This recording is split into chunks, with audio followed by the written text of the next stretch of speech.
Hey there, I'm going to go over Zenrise real quick. It's a way of building applications using component trees and app state. So on the left hand side I have an app state snapshot given to me by a developer. You can see it's for a chat application.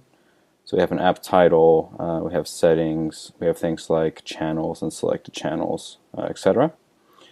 And then on the right hand side I have my components to build my app out of.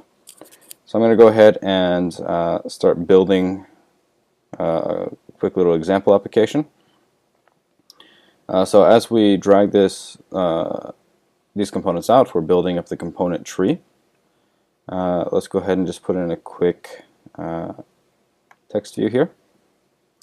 I can select the text view, and I'm going to glue this text view into our app state tree. So I do that by selecting a transformer, and these transformers are provided by the developer. So I'm going to go ahead and just use the content transformer. And I'm going to say that it takes a path. We could hard code a value, but we're going to glue it into the app state tree. And we'll just have it read from the app title path. So go ahead and save that. And on the bottom, we'll put it in another text view, and we'll have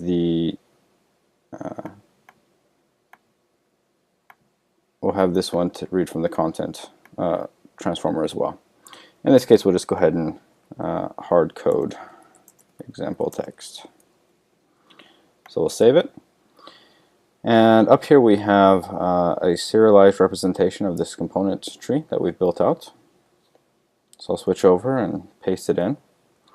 And now in our example app, just go ahead and refresh, and we see that it's reading from the app state tree in the top text and from the local or hard-coded example in the bottom. So let's go ahead and build something slightly more interesting. We'll go ahead and drop in a tab bar, and the tab bar is going to use a channels tabs transformer. And this takes a couple of different inputs. It takes channels, which will glue to channels, selected channel, and it takes a COM to send its selected messages over. I'll just go ahead and type this in. Okay. And down here, put it in text view.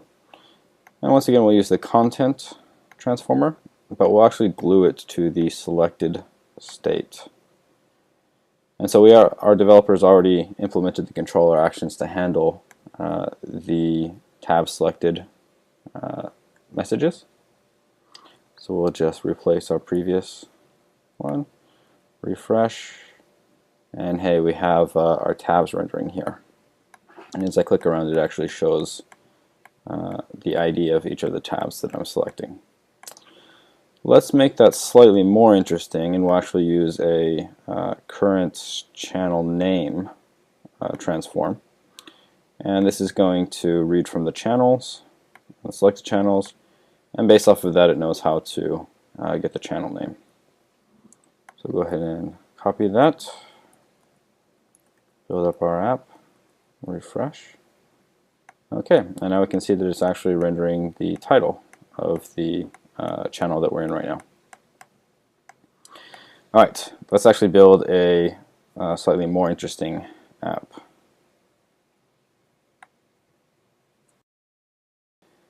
So I'm going to build up the basic structure real quick. Okay, once again we'll pop in our tab bar here.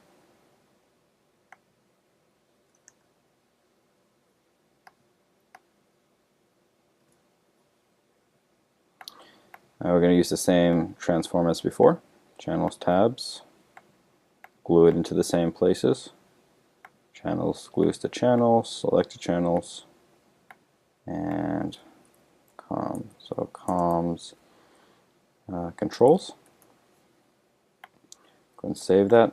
And we'll just double check to make sure that we haven't broken anything. Okay, looks reasonable. And I'm actually going to also start applying some styles here. So in addition to the component building, I can actually set style targets as well. So I'm going to, on the outside, just add a container class. Over here, I want to have we'll have the top tabs have a header and channel nav style targets. So let's go ahead and pop that in and see. And I'm actually going to go ahead and insert some pre-built styles that we have. So now if we refresh, we have some nice rendering tabs, and they actually are functional as well. Alright, let's continue along. We'll pop in another horizontal divider here, and we'll use our scroll view. And the scroll view is going to use a channel messages scroll view transform. And once again, just going to glue into channels and select a channel. Okay. Let's see what that looks like.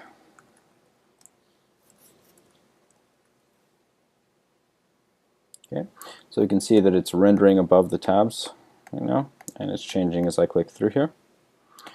Let's go ahead and see if we can make that look a little bit nicer.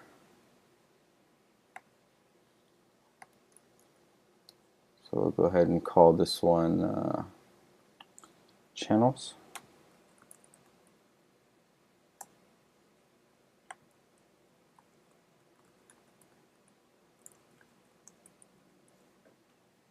Okay, there we go. That's looking nice.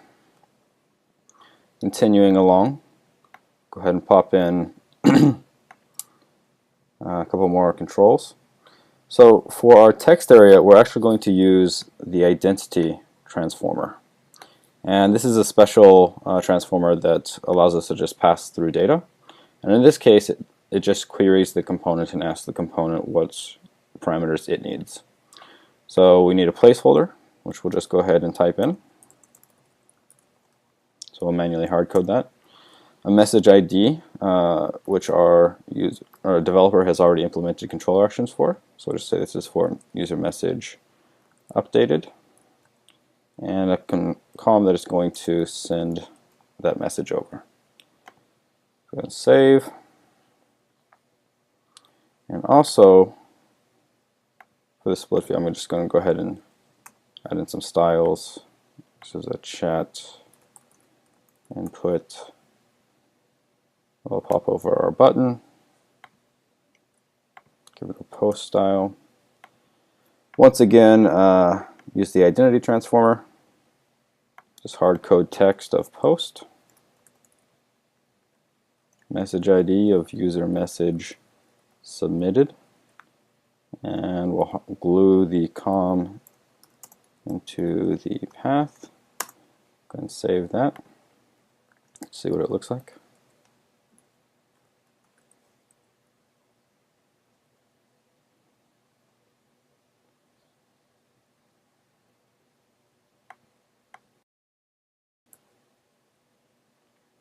Okay, that's looking good. And let's see if it's functional.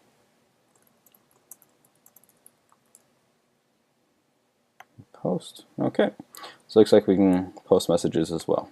If we go to a different one,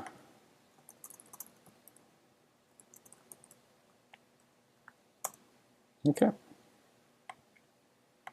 looks nice. All right, so now let's get our sidebar going. So I'm going to go ahead and give this a sidebar channel, and we want to have a drop down for our user. And we're going to use a user menu transform. Whether or not it's open is going to be read from inside of settings menu user. We're going to drill down to that path. Same com, it's going to send its messages over. And let's go ahead and drill down into current user email. which we can use as a title.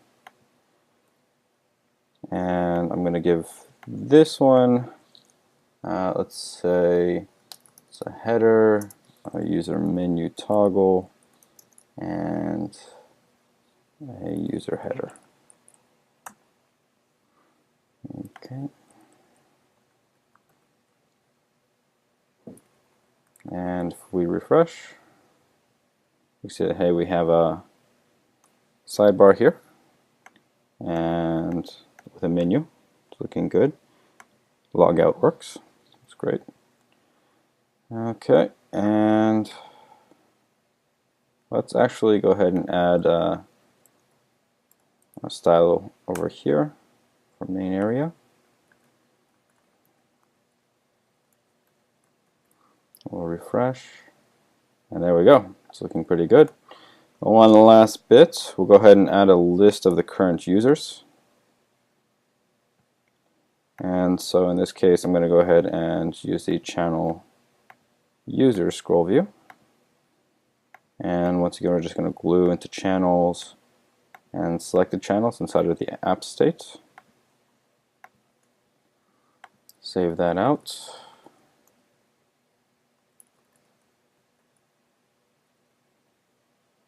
Okay, there we go. And as we click through here, we see the users in the different channels. Now, one last bit here is we can build up these views and we can actually switch between them using different rules. So I've actually set up two views here. So one is small, one is large. So when being responsive, we don't have to try to cram everything into one DOM. We can actually build up something custom for each view as we'd like. So I'm going to go ahead and just pop in a couple of controls here. Once again, we'll just put in the tab bar up here. So channel tabs, glue it in as appropriate.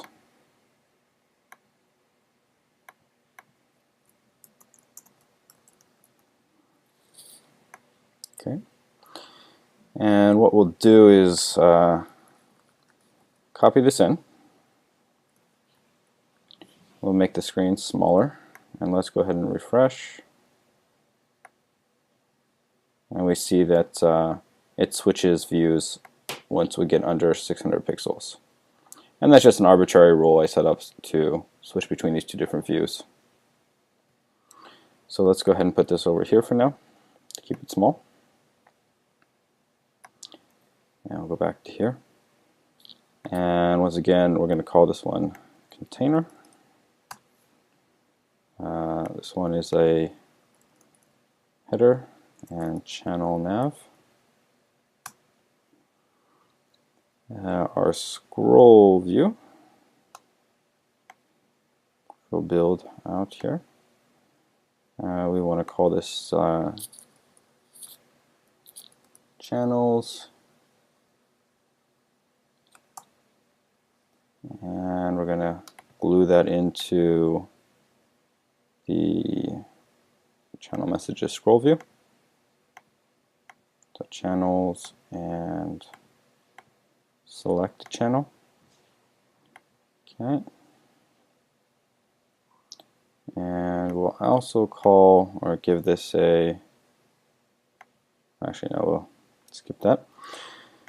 And once again, down here we have a chat box style.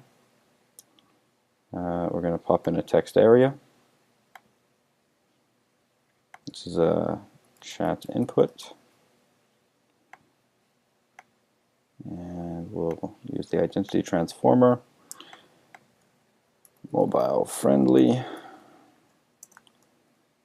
user message updated, and send that over comms controls. Finally, our button, which will give a post style and an identity transform. text mobile post, user message submitted, and we'll send that over comms and controls. Okay. Hopefully we've applied enough styling.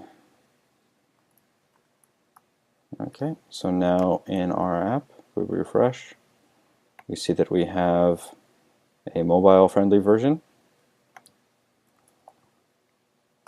and we post and it works.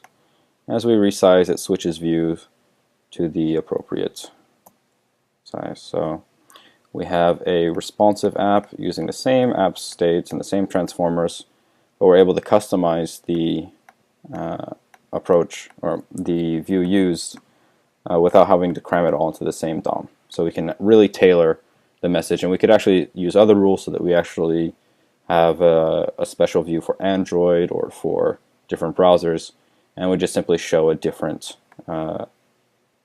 view in those cases. Okay, so that's the example of Zenrise. Love to hear feedback. Thanks.